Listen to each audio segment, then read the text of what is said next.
Good morning. I'm Good Young Salmon. I decided to play it straight today because I've got a story to unburden. I tried to write this story on paper so I would understand it better, but I felt maybe if I just told it to the camera and told it to you. I've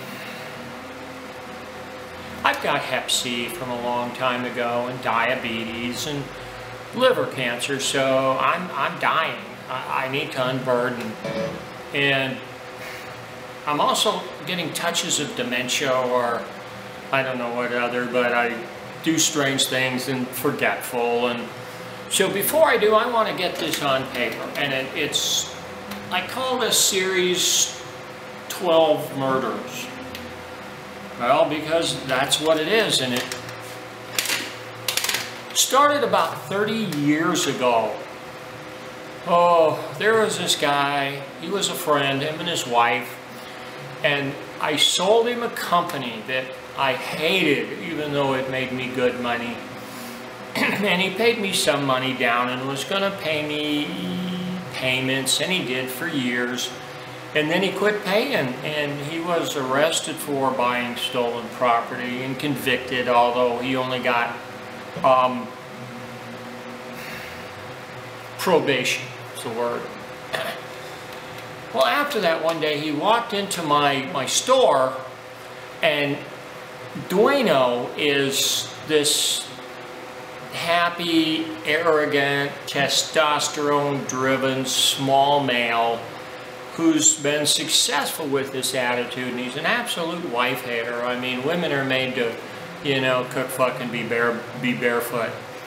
But he walked into my store with this attitude, and I have this tool, I don't have it with me and I should, called a clicking hatchet.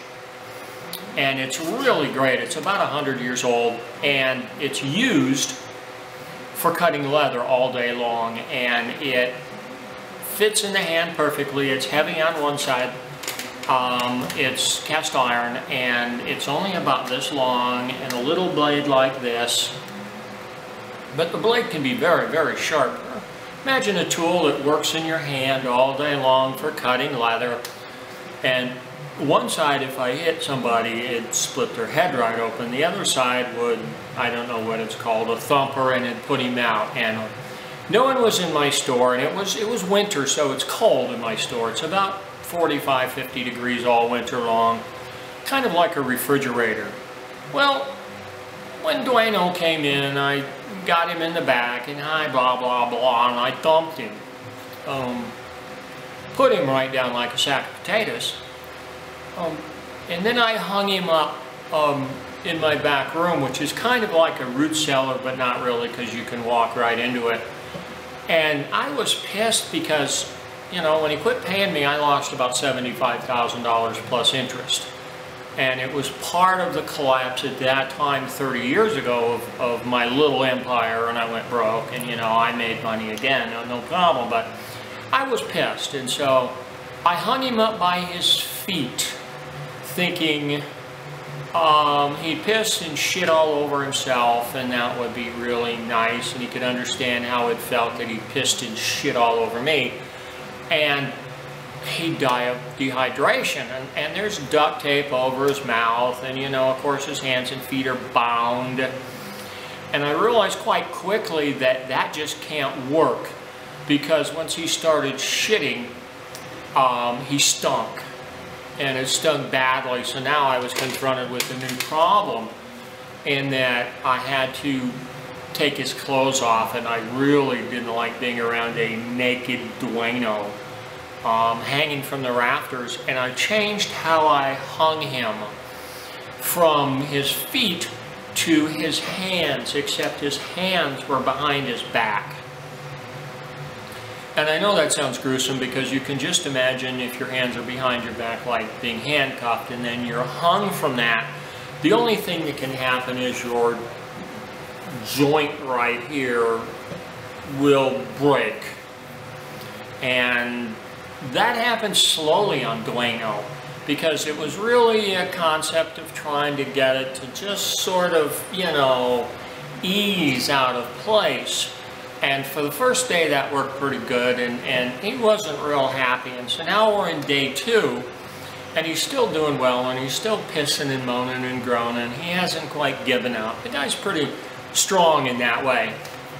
And so I've got this naked guy, and now his arms are dislocated at the shoulder blade as he's hung upside down with his arms backwards. And I took this clicking hatchet to him, and he was awake. And if you imagine at your rib cage, if you can think right there, I took this blade and I slit that area between the rib cages, front and back, like slicing gills. Now, I didn't want to slice too deep because blood's always a concern, and you have to think long term on how, if police come in here, what are they going to see? And to step back, I also had and realized I needed to put plastic tarp under him, because he could, although he didn't shit very far, and he could urinate quite a ways, and until I figured out a way to stop that, which is duct tape him down a little bit so he peed more into a bucket area, and there was the plastic sheeting, the tarp. So I had him contained, and I had him duct taped, and he was cut up a little bit, and he was dehydrating. And into day 3, you know, I thought this was not very fun, and I was feeling queasy a little bit about this naked man hanging in my rear room in about 45-degree weather. He was looking a little peaked. I wasn't feeding him or giving him water, and I was ready for him to die. And I thought of things like, you know, in case he did get away, if you cut the bottoms of the feet, there's no way he could run. And I thought, oh, that's disgusting. And so maybe morality was catching up with me, or I thought on the heel, I don't know if that tendon that runs in the back of the heel, and that's just sick, because that really hurts. So what I just did is I just left him there, and in about 5 days he died. And as it was still quite cold, 45, 50 degrees, I just left him there, and little by little he kind of continued to dehydrate. He didn't smell or putrefy. He didn't gas up, so to speak. Well, I did have to puncture his stomach and his intestines a little bit to get it to breathe. And that really didn't stink so much because he didn't have much left in him to gas. And I was ready for this to be over. And you know, you make decisions in life and you aren't always happy with them, but you have to continue to go with it because it's too late to go back. I can't say, gee, I'm sorry, Duano, if you could just, you know, cut me a check for $75 plus interest, I'll cut you loose, and we'll act like this never happened. So now I have this dead guy, and he's only about 150 pounds by now. He's dropped a lot of weight. And after a week, I look at him, and I've got the tarp there, and it's cleaned up, and it doesn't smell like a defecating human.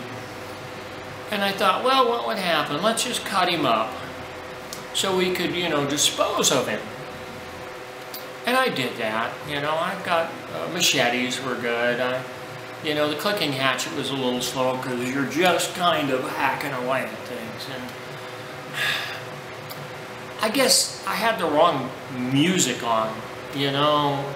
It should have been real hardcore rock and roll, but it wasn't. It was just what was playing on the radio, and I guess I didn't get into it. I didn't feel great love in the project of killing and dismembering Duano, but I did it. And I wrapped it up all nice and plasticky, you know, shrink wrap, and you know, put him in kind of sort of burlap, or it's more like, I don't know what you call them, painter's cloth. So nice little packages, you know, a piece of a leg here and a piece of a leg there, and the torso was the biggest part, and heads and arms, and they can all be nicely wrapped. The community I live in is real heavy in recycling. So I took these body parts. I thought, oh, we'll just throw them into the recycling bins, and you know, because they go to the county, and the county sells them to somebody in Phoenix, and it goes into recycling, and they blow it into, you know, insulation. So he'd get noticed, and they'd probably figure the community it came from. But tying it back to me, I tried to be very, very special about it. So anyway, he's wrapped up, and I took him throughout all the town, and I dumped these little things like I'm dumping cardboard and newspaper into the recycling dumpster. And I went home, and it was like nothing ever happened. And there was a little noise when they did find body parts, when they're going through the recycling, getting it ready to process. But other than that, and a big fury in my town, but I got away with it. And I've never told anybody. And, well, it rests heavy on my heart.